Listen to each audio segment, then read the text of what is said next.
Hello friends, you are welcome to Edu Search Hub. आज हम NCERT geography class 9th chapter number 3 drainage करेंगे। तो चलो शुरू करते हैं। ड्रेनेज का मतलब क्या होता है? आपने सुना होगा कि जब पानी एक जगह से दूसरी जगह बह के जाता है, कहीं पर एक्सेस ऑफ वाटर है या उसका स्लोप ऐसा है कि वो एक जगह से दूसरी जगह पानी जाता है, तो इस तरीके से पानी के एक जगह से दूसरी जगह जाने को ही हम ड्रेनेज बोलते हैं। अब ड्रेनेज सिस्टम आपने नॉर्मली सुना होगा शहरों में। क्या होता है ड्रेनेज सिस्टम? कि जल निकासी की व्यवस्था जो होती है, आपके घरों से जो गंदा पानी निकलता है और वो बहता हुआ नालों में जाता है, नाले से फिर किसी नदी में या नाले में कहीं और छोड़ा जाता है। इसी तरीके से हमारा जो रिवर सिस्टम है वो प्योर वाटर का ड्रेनेज सिस्टम है। तो आज इसी ड्रेनेज सिस्टम के बारे में हम पढ़ेंगे। तो चलो शुरू करते हैं। The term drainage describes the river system of an area. So इसमें आगे लिखा हुआ है look at the physical map।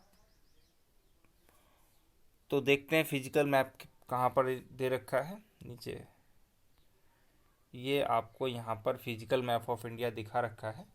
इसमें आप देख पा रहे होंगे कि डिफरेंट रिवर्स आपको दिखा रखी हैं, डिफरेंट रिवर सिस्टम दिखा रखे हैं। यहाँ पर आप देख रहे होंगे ये आपका इंडस रिवर सिस्टम दिखा रखा है। यहाँ पर गंगा रिवर सिस्टम है, ये ब्रह्मपुत्रा रिवर सिस्टम है। उसके नीचे आपके सदन वाले हैं, तो वो रिवर सिस्टम यहाँ पर दिखा रखे हैं। जैसे कि ये आपको महानदी रिवर सिस्टम दिखा रखा है, यहाँ पर आपको गोदावरी रिवर सिस्टम दिखा रखा है, कृष्णा रिवर सिस्टम दिखा रखा है, कावेरी रिवर सिस्टम दिखा रखा है। तो ये different river systems of India आपको दिखा रखे हैं और इन्हीं के बारे में इसमें चैप्टर में आप पढ़ेंगे कि ये रिवर सिस्टम कैसे फॉर्म हुए और कैसे फ्लो करते हैं, कौन कौन सी इनकी ट्रिब्यूटरीज हैं। इन सब चीज़ों के बारे में आप देखेंगे अच्छी तरीके से। तो चलो हम चैप्टर शुरू करते हैं। You will notice that small streams flowing from different directions come together to form the main river, which ultimately drains into a large water body such as a lake or a sea or an ocean। तो आपने जब हिमालय के बारे में पढ़ा था तो उसमें क्या पढ़ा था? हिमालय की आइस की वजह से डिफरेंट स्ट्रीम्स फॉर्म होती हैं। आइस जब मेल्ट होती है तो अलग अलग स्ट्रीम्स बनती हैं और वो स्ट्रीम्स अलग अलग से जगह से आती हैं इस तरीके से, और जाके फिर फाइनली यहाँ पर आके एक स्ट्रीम में मिल जाती हैं। एक स्ट्रीम में मिल जाती हैं और इससे क्या बनता है? ये रिवर कहलाती है। इससे रिवर का फॉर्मेशन हो जाता है और फाइनली क्या होता है कि वो रिवर बहती हुई किसी बड़ी वाटर बॉडी में जाके गिर जाती है। वो आपका ओशन हो सकता है, वो सी हो सकती है, वो लेक हो सकती है, वो कुछ भी हो सकता है। अब जैसे कि आपकी most of the reverse India की कहाँ गिरती हैं? बे ऑफ बंगाल में गिरती हैं, कुछ अरेबियन सी में गिरती हैं। तो ये पूरा पैटर्न होता है। So flowing from different directions come together to form the main river. तो मेन रिवर बनती है कैसे? डिफरेंट स्ट्रीम्स आती हैं, मेन रिवर बनाती हैं, उसके बाद अल्टीमेटली कहाँ पर ड्रेन हो जाती हैं? किसी बड़ी वाटर बॉडी में चली जाती हैं। The area drained by such a river system is called a drainage basin. तो ये चीज़ इंपॉर्टेंट है, ये आपको ध्यान रखनी है। The area drained by A single river system is called a drainage basin. आपसे बेसिन पूछ लिया जाता है कि अगर आपको रिवर बेसिन आपसे या तो ड्रेनेज बेसिन पूछ लिया जाएगा या रिवर बेसिन पूछ लिया जाएगा, तो this is the definition of that and this is the complete definition. The area drained by A single river system. अब रिवर सिस्टम है, ये क्या है? ये केवल रिवर नहीं लिखना है, यहाँ पर रिवर सिस्टम लिखना है। तो रिवर सिस्टम में सारा कुछ आ जाता है, यानी कि वो खुद रिवर आ जाती है, उसकी ट्रिब्यूटरीज आ जाती हैं, ट्रिब्यूटरीज की ट्रिब्यूटरीज आ जाती हैं, जहाँ से वो ओरिजिनेट हुई हैं सारी रिवर्स, वो सब आ जाते हैं, जहाँ पर फ्लो कर रही हैं वो पूरा एरिया आ जाता है। तो पूरा सब मिला के ड्रेनेज बेसिन बनता है।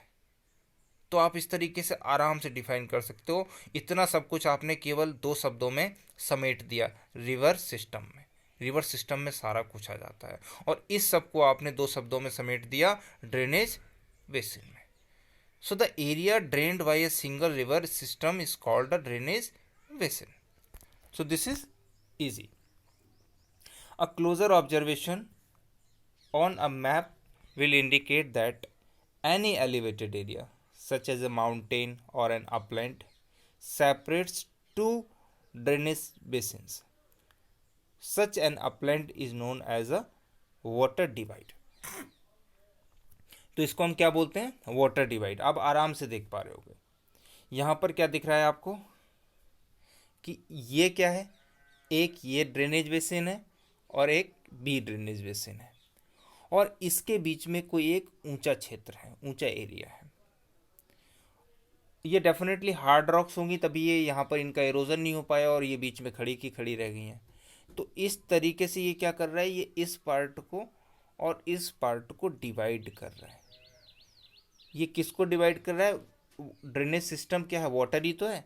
इसमें भी ड्रेनेज सिस्टम में क्या है? वाटर ही तो है. तो ये डिवाइड कर रहा है, अलग अलग कर रहा है. इसीलिए इसको हम क्या बोलते हैं? वाटर डिवाइड बोलते हैं. आपसे अगर वाटर डिवाइड को डिफाइन करने के लिए बोला जाए तो आप आराम से कर लोगे. आप अंडरस्टूड? ओके.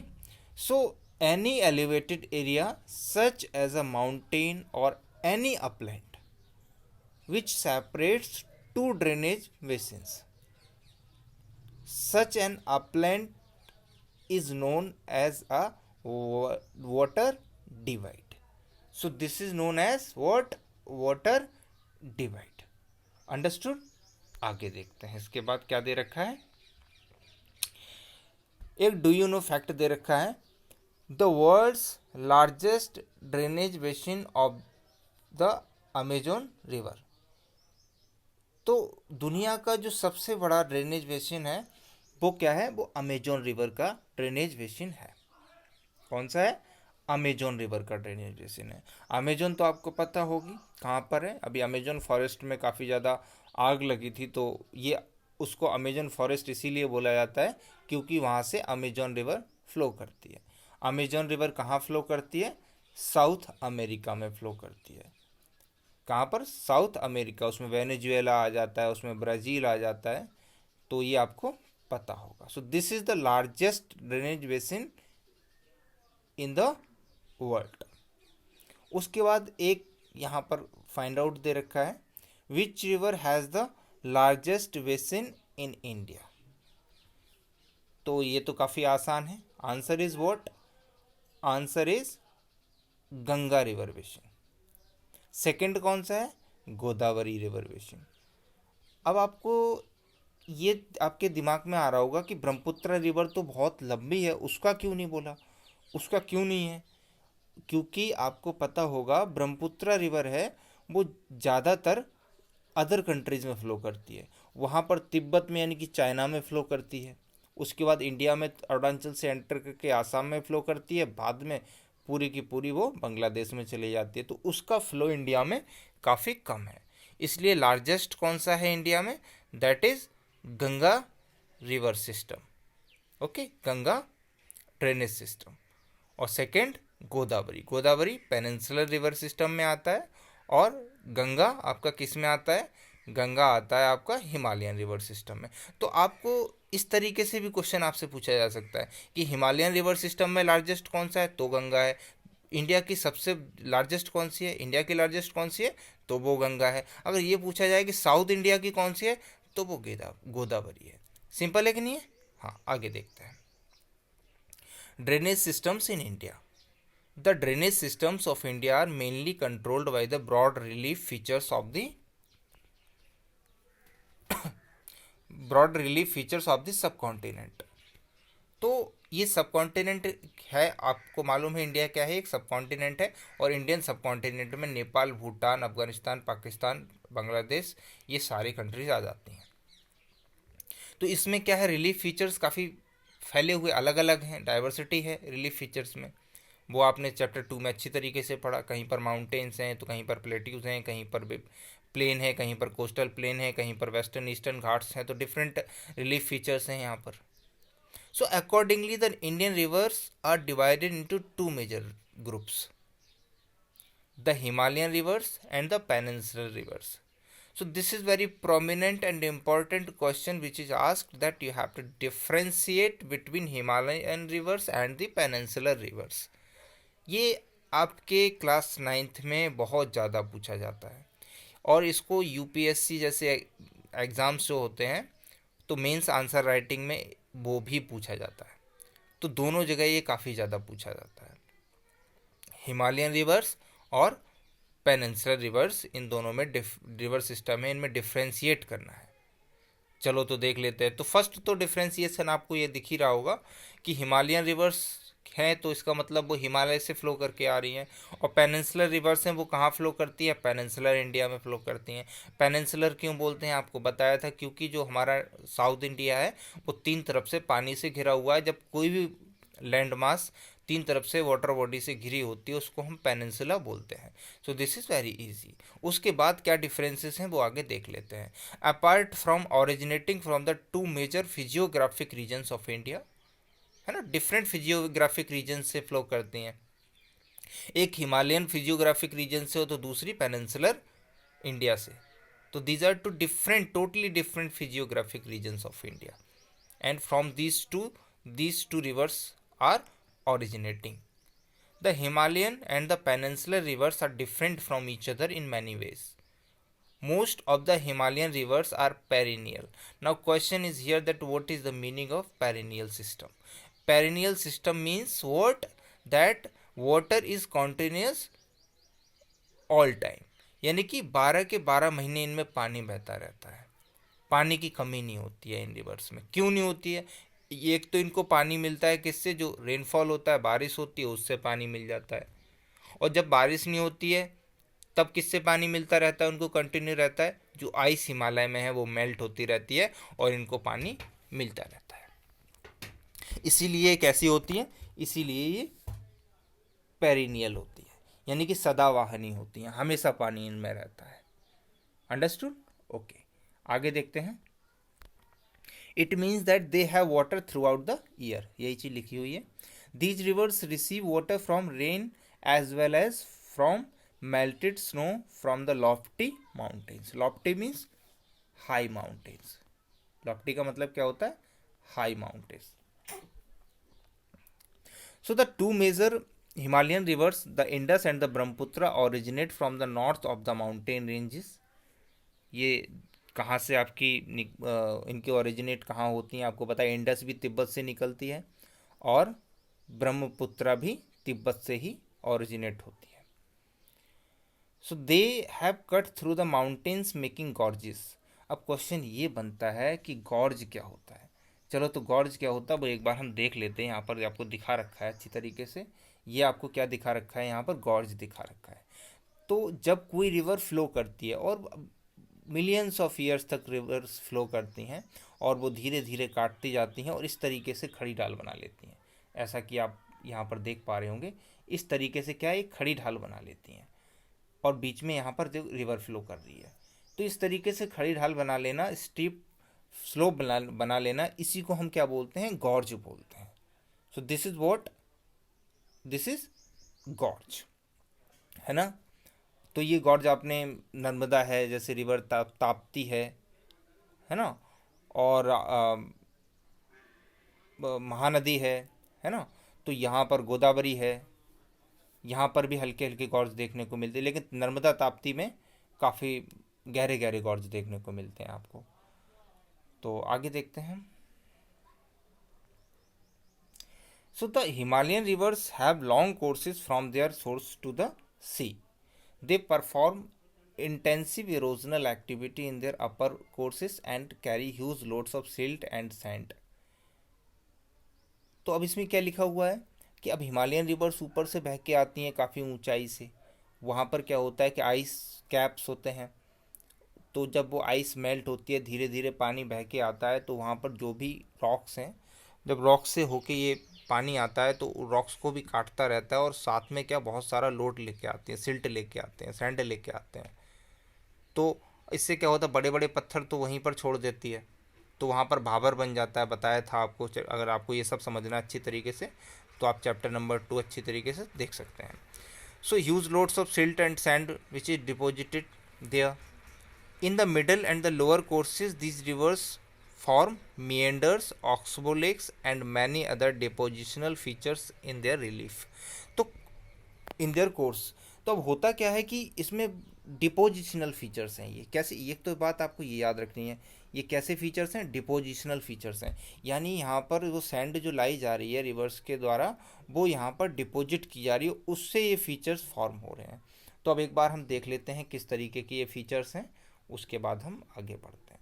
तो आप ये कोर्स यहाँ पर देख पा रहे होंगे, ये आपको यहाँ पर सोर्स ऑफ रिवर दिखा रखा है, अपर कोर्स दिखा रखा है, ये चीज़ आप देख पा रहे होंगे।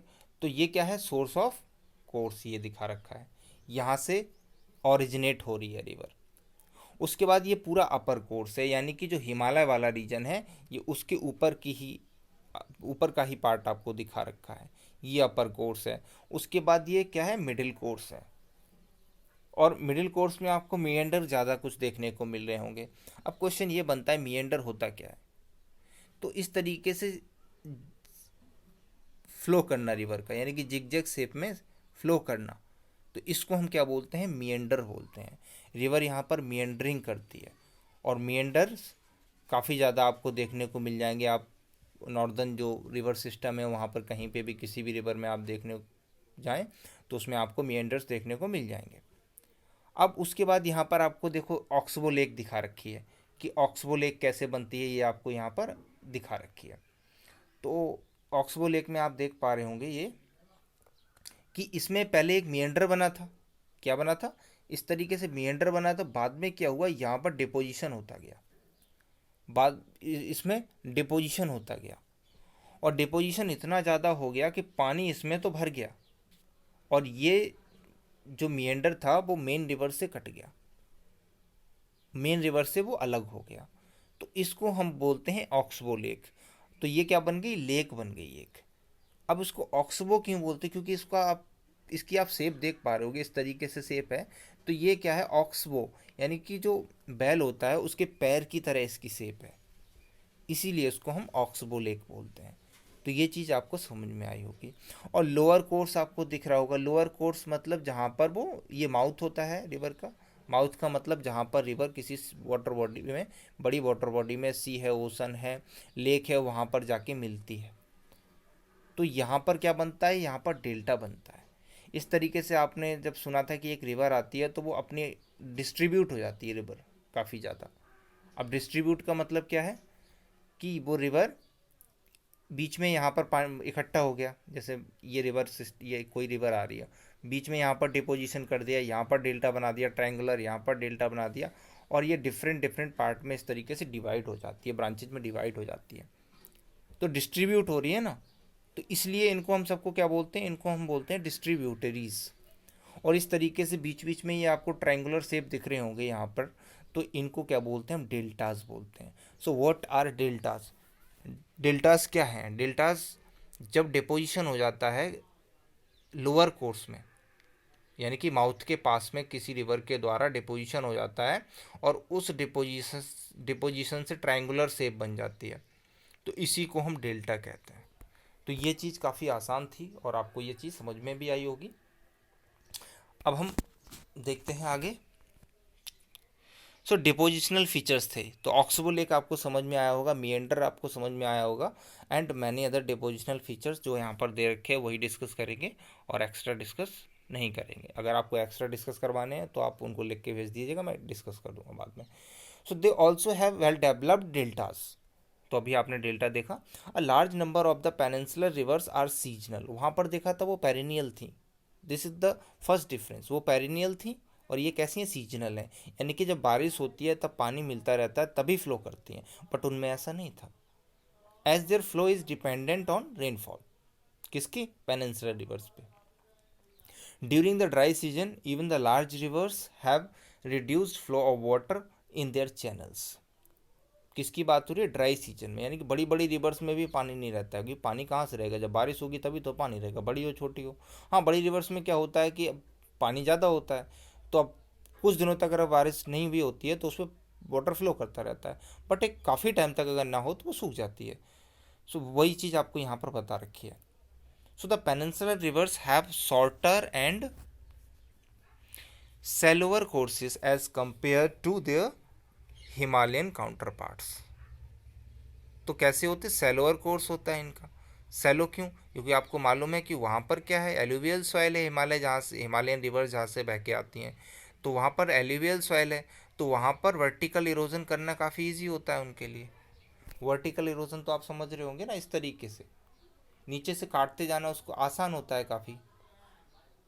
तो वहाँ पर कैसी, काफ़ी गहरे गहरी बहती हैं रिवर्स। बट यहाँ पर कोर्स कैसा होता है, सैलो होता है, ऊपर ऊपर की तरफ छितराया हुआ पानी बहता है यहाँ पर पानी छितराया हुआ। यहाँ पर नदियों में ज़्यादा गहराई नहीं मिलेगी, इसीलिए क्योंकि यहाँ पर वो ज़्यादा नहीं खोद पाती। यहाँ पर वर्टिकल इरोजन नहीं होता, यहाँ पर कैसा होता है, लेटरल इरोजन होता है, इस तरीके का इरोजन होता है दोनों तरफ से। तो ये चीज़ आपको अच्छी तरीके से समझ में आई होगी, है ना। आगे देखते हैं। और इसमें क्या लिखा है, एक चीज़, एक वर्ड और था इसमें, वो हम देख लेते हैं। एक वर्ड और था इसमें, सॉर्टर। अब ये सॉर्टर क्योंकि वो कहाँ से, हिमालय से बह के आ रही हैं ऊपर से, वो हिमालय से बह के आ रही हैं, पूरे प्लेन को क्रॉस कर रही हैं और फिर जाके कहाँ, वो बे ऑफ बंगाल में मिलती हैं जाके। बट इनमें ऐसा नहीं है, ये आपके वेस्टर्न घाट से निकलती हैं और ईस्टर्न घाट में चली जाती हैं, तो इनको ज़्यादा डिस्टेंस कवर नहीं करनी पड़ती है। सो courses as compared to their Himalayan counterpart. However, some of them originate in the central highlands and flow towards the west. तो सेंट्रल हाईलैंड्स आपको बुंदेलखंड, मालवा, बघेलखंड, ये सब जो प्लेट्यू रीजन था वहाँ की बात कर रहे हैं ये आपसे। वहाँ पर कुछ रिवर्स फ्लो करती हैं, वहाँ से निकल के यहाँ वहाँ फ्लो कर जाती हैं, ठीक है। So can you identify two such large rivers? ऐसी कोई दो रिवर्स के नाम बताइए जो आपके पेनिनसुलर सिस्टम से हैं। तो सिंपल है, आप बता सकते हो, गोदावरी रिवर है ना, गोदावरी है, कृष्णा है, कावेरी है, नर्मदा है, ताप्ती है। लेकिन नर्मदा ताप्ती में डिफरेंट क्या है कि ये सारी रिवर्स वेस्ट की तरफ बहती हैं, लेकिन नर्मदा ताप्ती, सॉरी ये सारी रिवर्स ईस्ट की तरफ फ्लो करती है, बट नर्मदा ताप्ती वेस्ट की तरफ फ्लो करती है। So this is the difference. Narmada, आपको याद रखना है, नर्मदा और ताप्ती ये दो रिवर्स हैं जो गॉर्जेस बनाती हैं और कहाँ फ्लो करती हैं, वेस्टर्न डायरेक्शन में, यानी कि अरेबियन सी में जाके मिलती हैं। तो ये चीज़ आपको याद रखनी होगी। So most of the rivers of peninsular India originate in the Western Ghats and flow towards the Bay of Bengal. अभी आपको बताया मोस्ट ऑफ द रिवर्स कहाँ जाती हैं, बे ऑफ बंगाल। अब क्यों जाती बे ऑफ बंगाल की तरफ ही, क्यों? क्योंकि आपको मालूम है कि जो आपका वेस्टर्न घाट्स है वो ईस्टर्न घाट की कंपैरिजन में काफ़ी ऊंचा है, और स्लोप कैसा है, यानी कि हमारा अगर वेस्टर्न घाट और ईस्टर्न घाट को देखा जाए तो किस तरीके का स्लोप है, एक बार हम देख लेते हैं। इस तरीके का स्लोप है, ये स्लोप है पूरा, यानी कि इसकी हाइट काफ़ी ज़्यादा और इसकी हाइट बहुत कम है। तो ये स्लोप इसी तरीके से तो होगा रिवर्स का, तो इसी तरीके से होगा, क्या होता ही है ना। सिंपल है। ओके, आगे देखते हैं। अब उसके बाद आपको द हिमालयन रिवर सिस्टम के बारे में, रिवर्स के बारे में बता रखा है। तो उससे पहले ये एक ब्लॉक में दे रखा है, different type of drainage patterns आपको यहाँ पर दे रखे हैं, तो उनके बारे में हम एक बार देख लेते हैं। तो यहाँ पर आप देख पा रहे होंगे ये कौन सा ड्रेनेज पैटर्न है। पहला डेंड्राइटिक ड्रेनेज पैटर्न आपको पहला दे रखा है। डेंड्राइटिक, ये वर्ड ही आपको बता रहा होगा डेंड्राइटिक का मतलब क्या है। तो डेंड्राइटिक वर्ड का मतलब क्या है, तो वो ये वर्ड ही आपको बता रहा होगा यहाँ पे। डेंड्राइटिक का मतलब है ब्रांच लाइक स्ट्रक्चर। तो यहाँ पर ये रिवर्स है, देखो ये वाला आपको यहाँ पर दिख रहा होगा, यहाँ पर इस तरीके से, और यहाँ पर डिफरेंट ब्रांचेज आके मिल रही हैं। तो जो एक पेड़ होता है ना, पेड़ की शाखाएं होती हैं, ब्रांचेज होती हैं, जिस तरीके से मिलती हैं, तो उसी तरीके के पैटर्न को डेंड्राइटिक पैटर्न बोलते हैं। क्या बोलते हैं? Dendritic drainage pattern. सिंपल है कि नहीं। ये जो हिमालयन रिवर्स हैं इनमें मोस्ट ऑफ द रिवर्स में डेंड्राइटिक ड्रेनेज पैटर्न देखने को मिलता है। So this is too much easy. आगे सेकंड क्या है? सेकंड है ट्रेलिस ड्रेनेज पैटर्न। तो ट्रेलिस पहले ये समझो बनता कहाँ पर है, जहाँ पर इस तरीके से आप देख पा रहे होगे, यहाँ पर हार्ड रॉक्स और सॉफ्ट रॉक्स, इनका एक सीक्वेंस होता है, एक क्रम होता है ये रेड वाली आपको यहाँ पर दिखा रखी है, ये क्या है, ये हार्ड रॉक्स हैं, फिर सॉफ्ट, फिर हार्ड, फिर सॉफ्ट, इस तरीके से एक सीक्वेंस होता है। तो हार्ड रॉक्स को तो रिवर्स काट नहीं पाती हैं, सॉफ्ट रॉक को काट देती है, तो यहाँ पर सॉफ्ट वाले पार्ट में बहती है और जहाँ पर भी उनको बीच में स्पेस मिलता है वहाँ से आके फिर वो उसमें मिल जाती हैं। तो इस तरीके से पैटर्न, इस तरीके के पैटर्न को हम क्या बोलते हैं, ट्रेलिस ड्रेनेज पैटर्न बोलते हैं। इसके बाद आपको थर्ड वाला जो पैटर्न यहाँ पर दिखा रखा है, that is what, that is rectangular drainage pattern. Rectangular drainage pattern, इसमें क्या होता है, रिवर्स एक दूसरे के, कोई ट्रिब्यूटरी होती है यानी कि सहायक नदी होती है, वो अपनी मेन रिवर में जाके 90 डिग्री पर मिलती है। कहाँ पर मिलती है, 90 डिग्री पर मिलती है, ठीक है। और ये आपको रेक्टेंगुलर ड्रेनेज पैटर्न अगर देखना है तो अपलेशियन माउंटेन जो यूएसए में है वहाँ पर आपको देखने को ज़्यादा मिलेगा। अब उसके बाद क्या है, radial drainage pattern. Radial drainage pattern में क्या होता है, एक डोम बन जाता है, यानी कि जब वॉल्केनिक इरप्शन होता है तो एक डोम बन जाता है, और डोम से चारों तरफ जब रिवर्स चारों दिशाओं में बहती हैं तो इस तरीके से आपको इस चित्र में दिख रहा होगा। तो इस तरीके के पैटर्न को हम रेडियल ड्रेनेज पैटर्न बोलते हैं। क्या बोलते हैं, रेडियल ड्रेनेज पैटर्न। जैसे कि मध्य प्रदेश में जो अमरकंटक है, तो अमरकंटक की शेप ऐसी ही है जैसी आपको यहाँ पर दिखा रखी है। तो अमरकंटक की शेप ऐसी है और इससे जो रिवर्स चारों डायरेक्शन में फ्लो करती है वो वहाँ पर रेडियल ड्रेनेज पैटर्न आपको देखने को मिलेगा। तो आपको चारों के एग्जाम्पल भी अभी आपको बताए, तो ये चीज़ समझ में आई होगी। आगे देखते हैं इसके बाद क्या दे रखा है, इसमें कुछ लिखा है तो वो भी पढ़ के देख लेते हैं एक बार। ड्रेनेज पैटर्न्स में लिखा है, the streams with in a drainage basin form certain patterns depending on the slope of land. तो वो तो आपने अभी देखा कि लैंड का जो स्लोप है, किस तरीके की वहाँ की टोपोग्राफी है, उसी के ऊपर डिपेंड करेगा कि किस तरीके का ड्रेनेज पैटर्न बनेगा वहाँ पे। Underlying rock structure as well as the climatic conditions of that area. Climatic conditions तो बहुत कुछ डिसाइड करती हैं, वो वाटर कितना होगा रिवर में वो भी डिसाइड करती हैं, वहाँ सॉइल कैसी होगी वो भी डिसाइड करती हैं, सब कुछ वही डिसाइड करती हैं। तो एक तो उस पर निर्भर करेगा, दूसरा निर्भर करता है रॉक्स किस टाइप की हैं, यानी कि हार्ड रॉक्स हैं या सॉफ्ट रॉक्स हैं, ठीक है। So these are dendritic, trellis, rectangular and radial patterns. All these 4 patterns are discussed first. तो आपको वो चीज़ें समझ में आ गई होंगी। The dendritic pattern develops where the river channel follows the slope of the terrain, है ना, अभी आपने देखा था, यही चीज़ देखी थी। The stream with its tributaries resembles the branches of a tree, दस द नेम डेंड्राइटिक। यानी कि एक पेड़ की जो शाखाएं होती हैं उस तरीके से दिखाई देती है, तो इसलिए हम इसको क्या बोलते हैं, डेंड्राइटिक बोलते हैं। A river joined by its tributaries at approximately right angles develops a trellis pattern। तो आपने देखा था। A trellis drainage pattern develops where hard and soft rocks exist parallel to each other। ये भी सारा देख चुके हैं। A rectangular drainage pattern develops on a strongly jointed rocky terrain।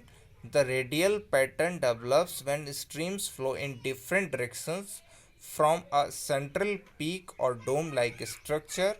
तो ये सब आपने देखा, और इन सब को मिला a combination of several patterns may be found in the same drainage basin.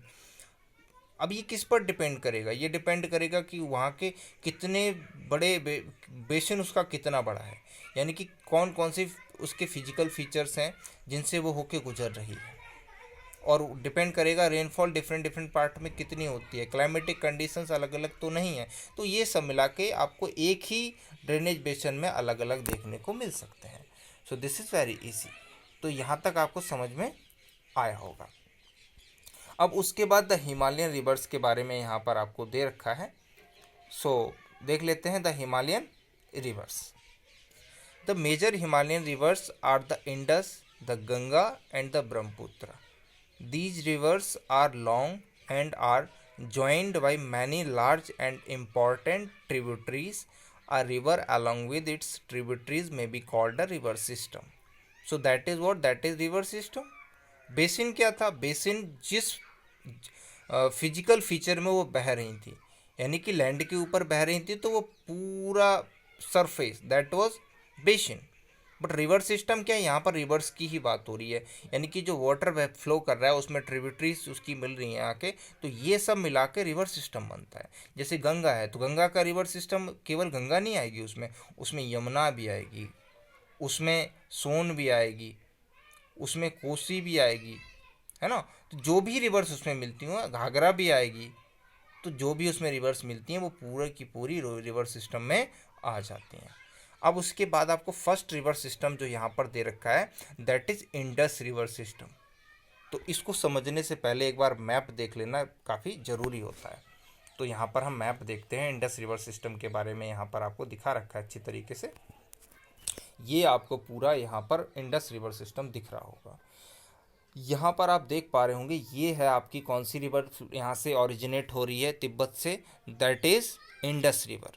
Indus river यहाँ से ओरिजिनेट हो रही है और इस तरीके से ये फ्लो करती हुई यहाँ से ये जा रही है। This is Indus river. Okay, अब उसके बाद सेकंड आपको कौन सी दिखा रखी है, यहाँ पे एक और इंडस रिवर सिस्टम में दो रिवर्स तिब्बत से निकलती हैं, एक तो इंडस खुद है और दूसरी है सतलुज रिवर। ये सतलुज रिवर है जो कि तिब्बत से, नेपाल से नहीं है, तिब्बत से निकल रही है। ये सतलुज रिवर भी तिब्बत से निकलती है, यहाँ पर आप देख पा रहे होंगे। ये सतलुज रिवर कहाँ से निकल रही है, ये निकल रही है आपके तिब्बत से और इंडस भी। और बाकी की जितनी भी इसकी ट्रिब्यूटरीज हैं वो सारी की सारी कहाँ से निकलती हैं, वो इंडिया में ही ओरिजिनेट होती हैं। अब इंडस की जो ट्रिब्यूटरीज हैं वो यहाँ पर नुब्रा है, सियोक है, हमजा है। कौन कौन सी, नुब्रा है, सियोक है, हंजा है। तो ये जो तीन ट्रिब्यूटरीज हैं वो डायरेक्टली किसमें मिल रही हैं, आके इंडस में मिलती है। यहाँ पर है तीनों रिवर्स इस तरीके से, ठीक है। अब उसके बाद आपको यहाँ पर और भी ट्रिब्यूटरीज दिख रही होंगी, इसकी झेलम दिख रही होगी आपको। यहाँ पर ये झेलम है, ये चिनाब है, ये रावी है, ये ब्यास है, ये सतलुज है। तो these all are rivers, these are 5 rivers which are here. इसीलिए इन 5 रिवर्स के कारण इस वाले रीजन को क्या बोला जाता है, पंजाब बोला जाता है। पंजाब आपको बताया था 5 नदियों के बीच का क्षेत्र, तो इसको क्या बोलते हैं, पंजाब इसीलिए बोलते हैं क्योंकि यहाँ पर इम्पोर्टेंट 5 रिवर्स हैं जो कि पूरा मिला के इंडस रिवर सिस्टम कहलाती हैं, ठीक है। और ये जाके कहाँ मिलती हैं, यहाँ पर आपको ये वाला पॉइंट दिख रहा होगा, ये पाकिस्तान में है, इसको हम मिथान कोट बोलते हैं। क्या बोलते हैं, मिथान कोट। मिथान कोट में ये 5 रिवर्स मिल जाती हैं और आगे ये बहती हुई जाती हैं और आगे बहते हुए ये यहाँ पर जाके अरेबियन सी में मिल जाती हैं। तो अब लिखा क्या है एक बार हम वो भी पढ़ लेते हैं। The Indus river system, the river Indus rises in Tibet near lake Mansarovar, अभी आपने देखा। Flowing west it enters India in the Ladakh district of Jammu and Kashmir. तो यहाँ पर आपने देखा कि ये जो आपको दिखा रखा है ये लद्दाख डिस्ट्रिक्ट है, यहाँ से एंटर करती है और ये फ्लो करती हुई ऐसी जा रही है, ठीक है। So this is flowing in this direction, it enters in the Ladakh district of Jammu and Kashmir. It forms a picturesque gorge in this part. तो जब वो एंटर करती है तो वहाँ पर एक गॉर्ज बनाती है। गॉर्ज क्या होता है अभी आपने देखा, यानी कि खड़ी ढाल वाली बनाती है। खड़ी ढाल के एक पर्टिकुलर पार्ट से गुजरती है, उसको काट काट के इसने बनाया है। तो एक बहुत ही सुंदर मनोरम दृश्य वाला यहाँ पर गॉर्ज बनता है। Several tributaries, the Zanskar, the Nubra, the Shyok and the Hunza, ये सारी किस्में जम्मू एंड कश्मीर में हैं और उससे मिलती हैं किससे, इंडस रिवर से। ये सारी कश्मीर रीजन में मिलती हैं। The Indus flows through Baltistan and Gilgit and emerges from the mountains at Attock, ठीक है। तो वहाँ पर पहले तो आपने देखा तिब्बत से निकलती हैं और लद्दाख वाले रीजन से, जम्मू कश्मीर के ऊपर वाले पार्ट से होते हुए पाकिस्तान होते हुए जाके लास्ट में अरेबियन सी में मिल जाती हैं। तो वही आपको यहाँ पर समझा रखा है कि बाल्टिस्तान से भी होके जाती हैं, गिलगित से भी होके जाती हैं, है ना, अटक से भी होके जाती हैं। उसके बाद द सतलुज, द ब्यास, रावी, चिनाव, झेलम, ये सब कहाँ पर, मिथान कोट आपको बताया था, मिथान कोट में जाके पाकिस्तान के वहाँ पर मीट कर जाती हैं। Beyond this the Indus flows southwards southwards eventually reaching the Arabian sea east of Karachi. Karachi के ईस्ट में आता है वो, वहाँ पर जाके, जैसे ये कराची है, ठीक है, तो यहाँ पर ये अरेबियन सी में मिल जाती हैं। कराची यहीं पर सिचुएटेड है, और कराची पाकिस्तान की एक काफ़ी महत्वपूर्ण सिटी है, that is very important city. So the Indus Plain has a very gentle slope with a total length of 2900 kilometers. So this is the total length of Indus River which is written here. The Indus is one of the longest rivers of the world. A little over a third of the Indus Basin is located in India in the states of Jammu and Kashmir, Himachal Pradesh and the Punjab, and rest in the Pakistan. So this is all which is given here. तो यहाँ पर इसका पूरा basin है, इन states के नाम आपको दे रखे हैं और पाकिस्तान का भी नाम यहाँ पर दे रखा है।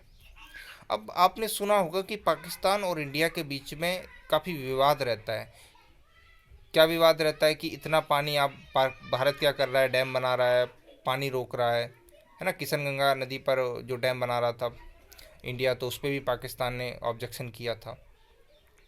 तो इसके लिए एक 1960 में ट्रीटी हुई थी, एक समझौता हुआ था, है ना, एक संधि हुई थी जिसको हम इंडस वाटर ट्रीटी बोलते हैं। So according to the regulations of the Indus water treaty that was in 1960, India can use only 20% of total water carried by Indus River system. This water is used for irrigation in the Punjab, Haryana and the southern and western parts of Rajasthan. यानी कि India केवल कितना कर सकता है, 20% use करता है, and rest 80% कौन करेगा, पाकिस्तान यूज़ करता है। Okay, so this is according to the Indus water treaty in 1960। So अब पार्ट 1 था ये, पार्ट 2 में हम इसको 2 पार्ट में पूरा कर लेंगे इस चैप्टर को। तो अगर आपको ये वीडियो पसंद आया है तो सब्सक्राइब करना भाई, सब्सक्राइब कर लोगे तो अच्छी बात है, और नहीं कर लोगे तो भाई हम तुम्हारा क्या बिगाड़ सकते हैं, तुम्हारी मर्जी है। धन्यवाद।